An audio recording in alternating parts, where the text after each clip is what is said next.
Hi hello dudes, நீங்கள் பார்த்துட்டு இருக்குது ஏவிஆர் அனிம் டாக்ஸ்னா உங்கள் ஏவிஆர். ஸோ இன்றைக்கி நம்ம கைஜு நம்பர் 8 அனிமையோட ரிவ்யூ தான் பார்க்க போகிறோம். கண்டிப்பாக நிறைய பேர் கேள்விப்பட்டிருப்பீங்க. ஒன் ஆஃப் தி பெஸ்ட் அனிமேவாக இந்தியாவில் வந்து அனிமேல சொல்லலாம். அந்த அளவுக்கு பயங்கரமான அனிமேவாக வந்திருக்கு.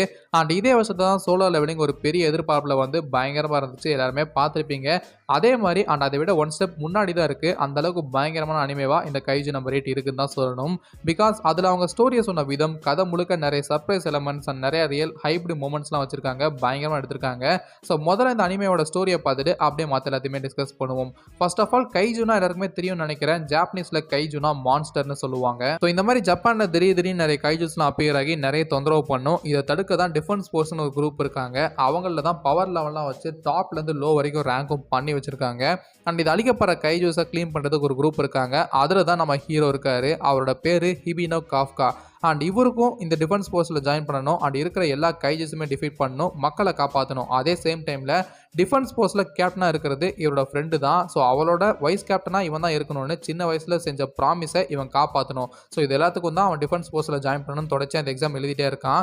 பட் அவன் ஃபெயில் ஆகிட்டே தான் இருக்கு. ஸோ ஃபைனலாக அந்த எக்ஸாமில் பாஸ் பண்ணானா, டிஃபென்ஸ் ஃபோர்ஸில் ஜாயின் பண்ணானா அப்படின்றது தான் இந்த அனிமேயோட ஓவரால் ஸ்டோரி. பட் இதில் ட்விஸ்ட் அண்ட் டர்ன்ஸ்லாம் இருக்குது. லைக் ஹீரோ ஒரு சமயத்தில் ஒரு பவர் கிடைக்கும், அதை யூஸ் பண்ணி அவன் எப்படி இந்த மக்களை காப்பாற்றுறான் அப்படின்னு ஒரு மாதிரி ஸ்டோரி மூவ் ஆகும். நான் மேக்ஸிமம் எந்த ஸ்பாய்லரும் பண்ணக்கூடாதுன்னு தான் பார்க்குறேன். அதே மாரி ஸ்பாயில் வந்துச்சுன்னா மன்னிச்சுக்கோங்க மக்களே. பிகாஸ் ஸ்பாய்லர் இல்லாமல் இந்த அனிமே பார்த்தா தான் நல்லாயிருக்கும். அந்தளவுக்கு பெஸ்ட்டாக இந்த அனிமே எடுத்திருக்காங்க. அதோட ஸ்டோரியாக இருக்கட்டும், ஆக்ஷன் சீக்வன்ஸாக இருக்கட்டும், ஆக்ஷன் சீக்வன்ஸ்லாம் பயங்கரமாக இருக்கும். இப்போ ரீசெண்டாக டீமான் ஸ்லேயரோட சீசன் 4 கம்ப்ளீட் ஆயிருக்கு. நான் ஏன் அதை சொல்கிறேன்னா, அந்தளவுக்கு பெஸ்ட் ஆக்ஷன்ஸ் இந்த அனிமேலே இருக்கும். அண்ட் அனிமேஷன்ஸும் ரொம்ப நல்லா பண்ணியிருப்பாங்க. பட் அனிமேஷன் டோட்டலாக டிஃப்ரெண்ட்டாக இருக்கும். Like full metal alchemist brotherhood எத்தனை பேர் பார்த்துருக்கீங்க? அதில் ஒரு கைண்ட் ஆஃப் அனிமேஷன் பண்ணியிருப்பாங்கல்ல, அது மாதிரி தான் இருக்கும். அனிமேஷனும் பண்ணியிருப்பாங்க. அண்ட் முக்கியமாக காமெடியும் பயங்கரமாக பண்ணியிருப்பாங்க. அதனாலே நீங்கள் அந்த ஸ்டோரி எங்கேஜிங்காக ஸ்டோரி பார்ப்பீங்க. அந்தளவுக்கு சூப்பராக கொண்டு போயிருப்பாங்க. அண்ட் வில்லன் சைடு பார்க்கும்போது ஒரு வில்லன் வருவான். ஆனால் அவனுக்கு என்ன மோட்டிவ்னே சொல்லியிருக்க மாட்டாங்க. மேபி போக போக சொல்லுவாங்கன்னு நினைக்கிறேன். பட் அவனுமே பயங்கர பவர்ஃபுல்லாக இருப்பான். அண்ட் நிறைய கேரக்டர்ஸ்க்கு இம்பார்ட்டன்ஸ் கொடுத்துருப்பாங்க. லைக் காஃப்காவோட ஃப்ரெண்டாக ஒரு பொண்ணு அண்ட் ஒரு பையன் எப்பவும் செம்பைன்னு கூப்பிடுவான். அண்ட் இதெல்லாம் விட எனக்கு ரொம்ப ஃபேவரட்டாக மாறின கேரக்டர்னா அது கண்டிப்பாக மீனான்ற டிஃபென்ஸ் ஃபோர்ஸ் கேப்டனோட வைஸ் கேப்டனாக வரக்கூடிய ஹோஷினோ தான். அப்படின்றவன் வேற மாதிரி பவர்ஃபுல்லாக இருப்பான். கண்டிப்பாக சீரிஸ் பார்த்தவங்களுக்கு அது புரியும். பார்க்காதவங்க பாருங்கள், கண்டிப்பாக அவங்களுக்குமே அந்த கேரக்டர் பிடிக்கும்.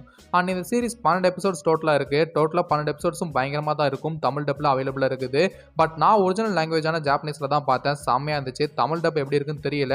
சப்போஸ் யாராச்சும் தமிழில் பார்த்துருந்தீங்கன்னா கமெண்ட்டில் சொல்லுங்கள். பட் ஜாப்பனீஸ் இஸ் பெஸ்ட்டுன்னு நான் நினைக்கிறேன். பட் எதுனாலும் ஓகே தான். உங்களுக்கு எது கம்ஃபர்டபுளாக இருக்கோ அதிலே பாருங்கள். உண்மையாக ஒரு தரமான அனிமே. கிரன்ச்சிரோல இந்த அனிமேக்கு அவுட் ஆஃப் 5க்கு 4.9 கொடுத்துருக்காங்க. அந்த அளவுக்கு இருக்குது. நானுமே என்னோட ரேட்டிங் அதே தரேன். ஸோ சப்போஸ் நீங்கள் இந்த அனிமே பார்த்துருந்தீங்கன்னா மறக்காம கமெண்ட்ல சொல்லுங்க. அண்ட் அதே மாதிரி இந்த anime episode by episode break down போடுங்கன்னு நினைச்சீங்கன்னா, வீடியோ பார்க்குறவங்க இந்த வீடியோக்கு ஒரு 100 லைக்ஸ் கொண்டு வந்தீங்கன்னா கண்டிப்பாக அதையுமே நான் பண்ணுறேன். ஸோ நான் இன்னொரு வேற லெவல் தரமான வீடியோவில் சந்திக்கிற வரைக்கும் டாட்டா பை பாய்.